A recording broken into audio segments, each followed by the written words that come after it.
여러분 이렇게 우리 오부 예배, 특별히 위드워십 예배에 나온 여러분들을 진심으로 주님의 이름으로 환영하고 축복합니다. 위드워십 예배이니까 더더욱 우리 한번 인사 한번 했으면 좋겠는데요.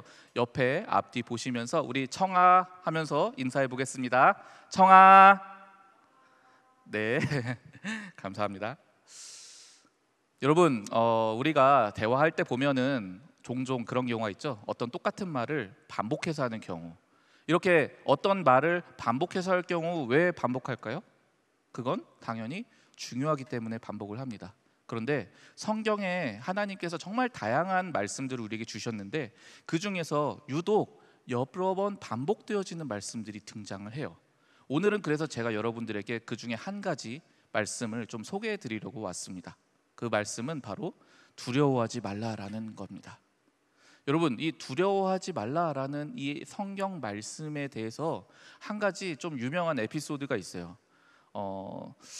이 현대 기독교 인물들 중에 다양한 분들이 계시는데요. 그 중에서 상당히 유명한 분 중에 한 분인 리처드 범브란트라는 목사님이 계십니다. 근데 이 목사님은 루마니아에서 공산 치하에 있을 때 복음을 열심히 전했어요. 그런데 그러다가 그만 체포당하셨습니다. 그리고 감옥에 갇히셨는데요. 얼마 동안 감옥 생활을 해야 됐었느냐? 무려 14년이나 감옥 생활을 해야만 했습니다. 게다가 그 중에 3년은 이 빛도 조금도 들어오지 않는 독방에 혼자 갇혀서 지냈어야만 했기도 했고요. 또 게다가 그 모든 기간 동안 끊임없이 고문을 혹독하게 당하셨어야만 했습니다. 그러나 감사하게도 하나님의 은혜로 목사님께서는 무사히 그곳에서 풀려나실 수 있게 되었는데요.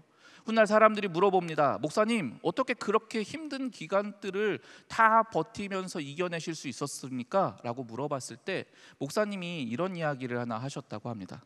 목사님께서 감옥에 갇히신 동안에 그래도 시간이 조금씩 날 때마다 틈나는 대로 기도하고 틈나는 대로 성경을 봤대요. 그런데 그 성경 말씀을 보는 중에 두려워하지 말라라는 말씀이 유독 본인 눈에 여러 번 보여지더래요. 그래서 이상하다, 이 말씀이 좀 많이 나오네 싶어서 한 번은 각 잡고 이 말씀이 도대체 성경에 몇 번 나오는지 세봤대요. 세봤더니 몇 번 나왔을 것 같아요, 여러분? 네, 놀랍게도 365번이 나왔다고 합니다. 365번? 그러니까 이 목사님이 그걸 보면서 좀 생각이 들었대요. 왜 하나님께서는 성경에 두려워하지 말라라는 말씀을 무려 365번이나 하셨을까 생각했을 때 목사님 마음에 깨달아지는 게 있었대요. 이것은 365일, 즉 매일매일 단 하루도 빠짐없이 늘 두려워하지 말고 살아가라는 그런 하나님의 뜻이구나 라고 받아들이셨대요. 그래서 그 힘들고 긴 기간을 하나님의 은혜로 두려워하지 말라는 그 말씀을 붙잡고 계속 살아가실 수 있었다고 합니다. 제가 이 이야기를 듣고서 저도 호기심이 동했어요. 한번 세봐야겠다 생각을 해서 세기 시작했습니다. 세다 보니까 100번이 넘어가니까 도저히 못 세겠더라고요. 그래서 포기를 했어요. 근데 100회를 분명히 넘기기는 했어요. 여러분, 분명한 사실이 무엇인지 아십니까? 하나님께서는 우리에게 한 번도 아니고 두 번도 아니고 무려 몇백 회나 걸쳐서 반복적으로 여러분 모두에게, 그리고 저에게 두려워하지 말라 말씀하고 계십니다. 오늘 앞서 읽은 본문은요, 이처럼 성경에 나오는 여러 두려워하지 말라라는 본문 중에서 특별히 저 개인적으로 가장 큰 은혜와 감동을 느꼈던 말씀을 뽑아서 오늘 말씀을 전하려고 했습니다. 오늘 말씀의 배경을 간단하게만 보면 오늘 말씀은 유다 백성들이 완전히 멸망당한 이후의 상황이 배경입니다. 이때 유다 백성들은요, 지금 국가가 멸망할 정도의 전쟁을 겪은 상황이에요. 여러분, 전쟁하면은 사실 우리가 전쟁을 겪지 않은 세대니까 이게 얼마나 힘들고 고통스러운지 잘 모르잖아요. 근데 제가 바로 어제 이 설교 준비를 하다가 우연히 어떤 뉴스 기사를 하나 접하게 되었어요. 바로 이 우크라이나 전쟁에 관련된 기사였는데요. 우크라이나 군인 중 한 사람이 열심히 전쟁을 하다가 그만 이 러시아군에게 붙잡힌 거예요. 그래서 4개월간 구금되어 있었습니다. 당연히 그 구금된 기간 동안 심각하고 혹독한 그런 고문을 견뎌야만 했다고 합니다. 그러나 감사하게도 그 모진 고문과 극한 상황을 버티고 마침내 무사히 나올 수 있게 되었다고 하는데요. 근데 저에게 특별히 너무 충격적으로 와닿았던 건 그 기사에 나온 사진이었습니다. 이 군인이 4개월 전에 들어가기 전에 찍은 사진과 현재의 모습을 찍은 사진을 비교해서 올려놨는데요, 너무 참혹하더라고요. 겨우 4개월인데 사람 몸이 너무 왜소하게 막 정말로 심각하게 변형되어 버릴 정도로 그렇게 이 사람이 과연 그 사람이 맞나 싶을 정도로 너무나 달라진 모습을 보게 되었습니다. 겨우 4개월입니다. 이 4개월 만에 사람을 그렇게까지 피폐하게 만들 정도로 전쟁이라는 것은 얼마나 끔찍하고 참혹한지 모릅니다.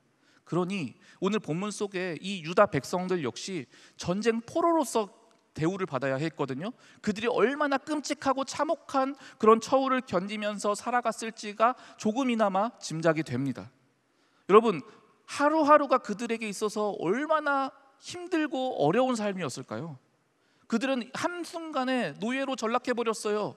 그동안 자신들이 애써 벌어왔던 그 모든 재산들을 한순간에 다 날려버렸어요. 거기다가 사랑하는 가족들하고 강제로 흩어지게 되었고요, 자기 자녀가 노예로 팔려가는 모습을 두 눈으로 봐야만 했었고요, 전혀 낯선 땅으로 그는 잡혀가야만 하는 그런 운명에 이들이 다 처해 있었습니다. 당연히 그 모든 일들을 집행하는 그 바벨론 제국의 사람들은 너무나 난폭하고 거칠게 그들을 대했죠. 그러다가 그 과정에서 죽어도 끝나는 거예요. 그냥 길가에 묻히지도 못한 채 버려져야만 하는 그런 운명이었습니다. 그러니 그런 그들에게 무슨 희망이 있었겠습니까? 하루하루 정말 말 그대로 죽지 못해 살아가는 인생, 그것이 바로 그들의 운명이었습니다. 이처럼 그들을 괴롭히는 자들로 인해서, 또 희망이 전혀 없는 그 상황으로 인해서 그들은 두려움과 고통 속에 끊임없이 고난을 당하고 있었습니다. 바로 그때에 하나님이 그들에게 말씀하십니다. 그것이 오늘 본문 12절에서 14절 말씀입니다. 제가 읽어드리겠습니다. 이르시되 너희를 위로하는 자는 나 곧 나이니라. 너는 어떠한 자이기에 죽을 사람을 두려워하며 풀같이 될 사람의 아들을 두려워하느냐. 하늘을 펴고 땅의 기초를 정하고 너를 지은 자 여호와를 어찌하여 잊어버렸느냐. 너를 멸하려고 준비하는 저 학대자의 분노를 어찌하여 항상 종일 두려워하느냐. 학대자의 분노가 어디 있느냐. 결박된 포로가 속히 놓일 것이니 죽지도 아니할 것이요 구덩이로 내려가지도 아니할 것이며 그의 양식이 부족하지도 아니하리라. 아멘. 여러분, 여기서 지금 하나님은 우리에게 두려워하지 말라라고 말씀하고 계세요. 근데 여러분 한번 솔직하게 생각해 볼까요? 여러분한테 두려워하지 마세요 하면 그 즉시로 두려움이 싹 사라집니까? 아무렇지도 않게 돼요? 정말로 그렇게 되면은 여러분 세상 사는 게 얼마나 쉽겠습니까?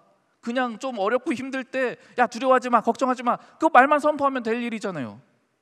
여러분, 그 말처럼 그렇게 됩니까? 안 돼요. 정말로 우리가 두려워하지 말라는 말, 그거는 우리 사람도 다 하는 말이잖아요. 여러분들 옆에 친구들이 갑자기 힘든 일을 겪게 돼요. 또 생각지도 못한 아픔이 있어요. 그럴 때 어떻게 합니까? 야, 너무 걱정하지 마, 너무 두려워하지 마, 잘 해결될 거야. 여러분, 그런데 그 말로 해결이 될 것 같으면 우리가 그렇게 고통스럽게 지내지는 않겠죠. 그러니까 이상한 겁니다. 뻔한 이야기잖아요. 두려워하지 말라? 식상한 이야기잖아요. 근데 왜 이 뻔하고 그 식상한 그 위로의 메시지를 하나님께서는 그토록 성경에서 수백 번이나 반복하며 우리한테 말씀하시느냐 말입니다. 도대체 우리가 평범하게 말하고 서로한테 말하는 그 위로의 메시지와 하나님이 오늘 이렇게 말씀하시는 그 메시지가 어떤 차이가 있느냐라는 것이지요. 여러분, 여기서 우리가 주목해야 될 말씀이 하나 있습니다. 바로 13절 전반절입니다. 제가 읽어드립니다. 하늘을 펴고 땅의 기초를 정하고 너를 지은 자 여호와를 어찌하여 잊어버렸느냐. 천지를 만들고 너를 만든 자 나 여호와를 어찌하여 잊어버렸느냐. 어찌하여 잊어버렸느냐. 이것이 이 말씀의 핵심입니다. 여러분, 이 세상의 풍파가 우리가 감당할 수 있는 수준이 아니에요. 그 감당할 수 없는 수준의 거센 풍파를 이길 힘이 우리 내부에 뭐가 있겠습니까? 두렵고 암담한 현실, 내 힘으로 개선되지 않는 이 현실을 그래도 버티면서 걸어갈 수 있는 그 힘이 내 안에 어디에 있겠습니까? 나를 괴롭히는 그 존재감만으로도 나에게 불쾌함과 힘듦을 안겨주는 그 사람들에게 겁먹지 않고 두려워하지 않고 당당하게 살아나갈 수 있는 그 힘이 우리에게 어디에 있습니까? 그 힘은 우리에게 없습니다. 그 힘은 오직 하나님께만 있습니다. 우리 하나님 어떤 분이십니까? 하늘을 펴시고 땅의 기초를 정하시고 그리고 저와 여러분을 친히 그 손으로 지으신 전능하신 분이십니다. 15절 말씀은 이렇게 말하고 있습니다. 나는 내 하나님 여호와라. 바다를 휘저어서 그 물결을 뒤흔들게 하는 자이니 그의 이름은 만군의 여호와니라. 저 바다를 보면 그 바닷물들이 수도 없이 출렁이는데 그 출렁이는 물결을 만드는 자가 바로 자신이라고 하나님은 선포하십니다. 이 하나님이 바로 저와 여러분의 하나님이 되십니다. 그런데 우리는 이 사실을 그만 잊고 살아가는 거예요. 이 사실을 잊으면 어떤 현상이 발생합니까? 갑자기 우리의 마음에 두려움이 찾아오게 됩니다. 그러면 갑자기 무서워지게 됩니다.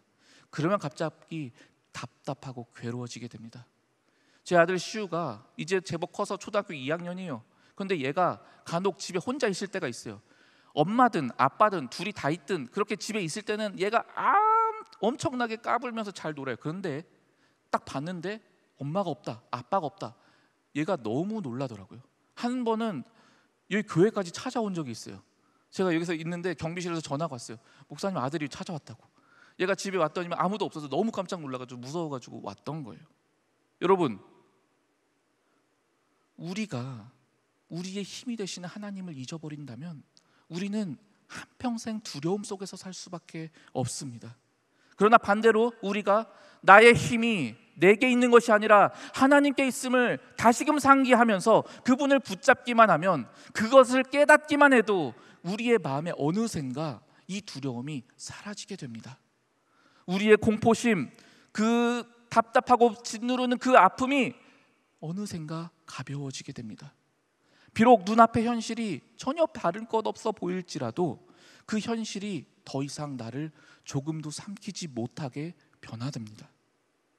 이것이 바로 하나님께서 우리에게 주시는 위로의 메시지의 핵심입니다. 나를 기억하라. 거칠게 풍랑이 있는 그 갈릴리의 밤바다, 그 한가운데에 정말로 곧 물에 빠질 것 같은 위태로운 상황 속에 예수님의 제자들이 배에 있었습니다. 아무리 힘겹게 노를 저어도 앞으로 나아가지를 않고 이 상황이 언제 끝날지도 보이지 않는 그런 두렵고 암담한 현실 속에 그들은 절망하고 있었습니다. 바로 그때 예수님께서 바다 위를 걸어서 그들에게 오십니다. 그리고 그들에게 말씀하십니다. 안심해라, 나다. 그러니까 두려워하지 말아라. 사랑하는 청년 여러분, 이것이 성경에서 일관되게 우리에게 주시는 놀라운 위로의 메시지입니다. 우리의 위로와 소망은 나에게 있지 않습니다. 오직 하나님께 있습니다. 여러분, 우리는 연약한 존재예요. 그래서 두려움에 빠지면요, 시야가 좁아집니다. 그래서 우리 인생의 여러 가지 문제들보다, 또는 그 어떤 두려움보다, 아니 그 어떤 나를 두렵게 하는 사람들보다 비교할 수 없이 크신 하나님을 바로 보지 못하게 하는 거예요. 그런데 여러분, 내가 아무리 어떤 존재가 나를 괴롭게 할지라도, 내게 닥친 상황이 아무리 암담하다고 할지라도 객관적으로 말할 수 있는 것은, 그것은 결코 나를 창조하신 창조주보다 크지 못하다는 사실입니다. 그러므로 우리가 할 일은 분명합니다. 그저 우리는 두려움으로 인해, 사람의 존재감으로 인해 잊어버리고 보지 못했던 그 하나님을 다시금 주목하고 그분을 붙드는 것입니다. 이제 마지막으로 제 개인적인 이야기를 하나 고백하고 말씀을 마치려고 합니다. 제 군대 생활 이야기인데요. 군대 생활 돌이켜 보면 결코 평탄하지만은 않았던 기억이 있습니다. 이제 군에서 자대 배치를 받고 그리고 이제 자대 생활을 하게 되었는데요. 오자마자 진짜 너무 괴롭게 하는 분들을 여럿 만나게 되었습니다. 그냥 특별한 이유도 없었어요. 이제 막 만났는데요. 그런데도 그때부터 군기 잡는답시고 여러 가지 이유를 만들어서 괴롭게 하는 사람들이 있었습니다. 또 담당하는 부사관은 너무 괴팍했습니다. 그래서 뭐 어떻게 이해하기도 어렵고 그 상황들을 다 맞춰줘도 힘들어하는 그러한 사람들이 있었습니다. 또 선임들 중에서도 어렵게 정말로 이해하기 어려운 그런 힘든 시간들을 자꾸만 주는 그런 분들도 있었습니다. 여러분 이미 군대를 갔다 오신 분들은 아시겠지만 이게 그렇게 우리나라 넷플릭스 드라마에도 그렇게 소재가 될 만큼 이게 공공연한 우리 군대의 모습이기도 했지요. 그런 삶을 살아가다 보면은 여러분 마음이 무너질 수밖에 없더라고요. 앞으로 남은 군 생활은 너무나도 긴데 이 현실들을 어떻게 버티면서 이겨나갈 수 있을지 그것이 저에게는 너무나 감담했습니다. 두려웠습니다. 그래서 정말 그때를 생각해 보면은 베개가 눈물로 적시지 않은 날이 없었던 것 같아요. 항상 울면서 기도하다가 잠들었던 기억이 지금도 많이 생생합니다. 근데 그때마다 저에게 힘이 되어 주었던 말씀이 바로 오늘 본문 속 말씀이었어요. 주일마다 교회에 가서 예배를 드릴 때 이 말씀을 계속 부여잡고 하염없이 울면서 하나님께 기도드렸던 기억이 납니다. 그러면 신기해요. 비록 현실은 전혀 달라진 게 없어요. 제가 바로 제대하는 것도 아니고요. 그 사람들이 당장 눈앞에서 사라지는 것도 아니에요. 물론 그런 경우도 있었지만, 그런데 여러분 그 변하지 않는 현실을 감당할 수 있는 힘과 용기가 제 안에 생겨나더라는 겁니다. 그 은혜가 제 삶 가운데 계속 임했다는 겁니다. 그래서 저는 감사하게도 그런 은혜를 통해서 군 생활 제대하는 순간까지 이룰 수 있었습니다. 그런데 제대를 이제 얼마 며칠 안 남았을 때의 일입니다. 이제 저와 같이 군 생활하던 내무반에는 저보다 딱 한 달 더 일찍 온 선임이 있었어요. 근데 그 선임은 저랑 동갑이었어요. 참 저한테 잘 해줬어요. 그런데 이 사람은 교회를 전혀 다녀본 적도 없고 신앙이 아예 없는 사람이었어요. 근데 그분이랑 같이 어느 날 이제 제대 진짜 며칠 안 남기고 이제 내무반으로 같이 걸어갈 일이 있었어요. 근데 길을 가는데 이분이 갑자기 저한테 조금 생뚱맞게 이런 얘기를 하는 거예요. 형로가, 야 나는 사실 이제 우리 제대 얼마 앞두고 하는 얘긴데 나 그동안에 너 좀 무서웠다? 이 얘기를 하는 거예요. 그래서 너무 당황스럽잖아요. 아니 선임이 후임한테 무서울 게 뭐가 있겠습니까?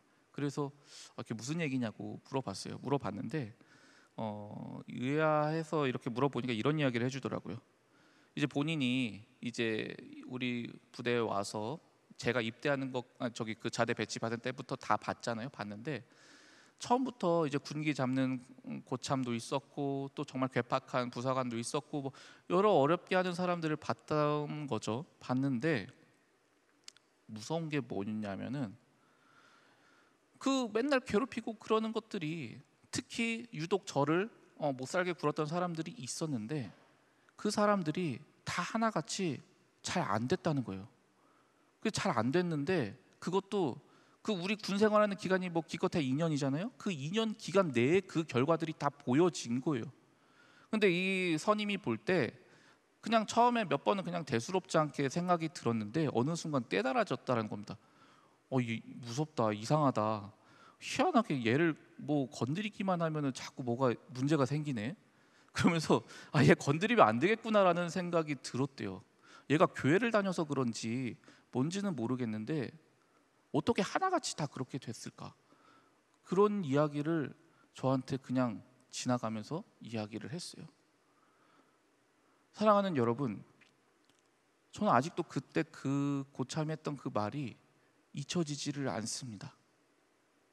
되게 마음이 먹먹해져 왔어요.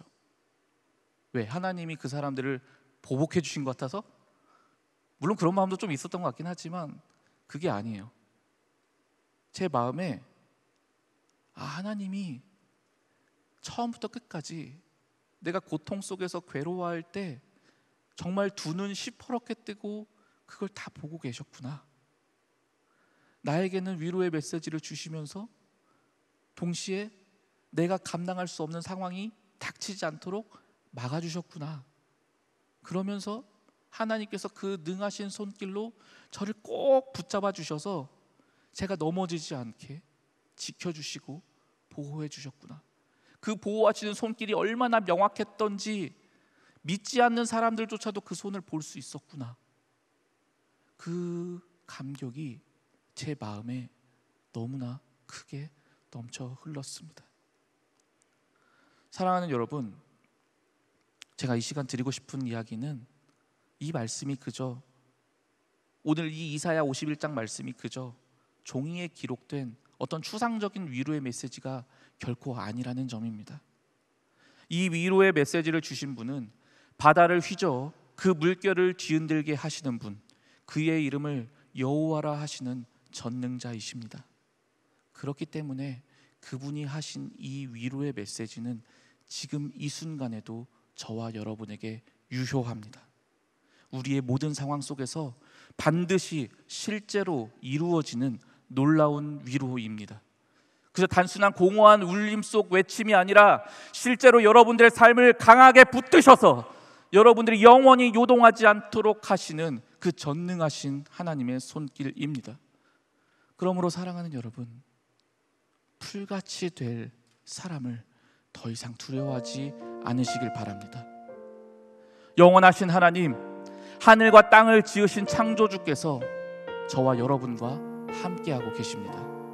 그 능력의 손길이 지금 우리 눈에 보이든 보이지 않든 저와 여러분을 현재 덮고 계십니다.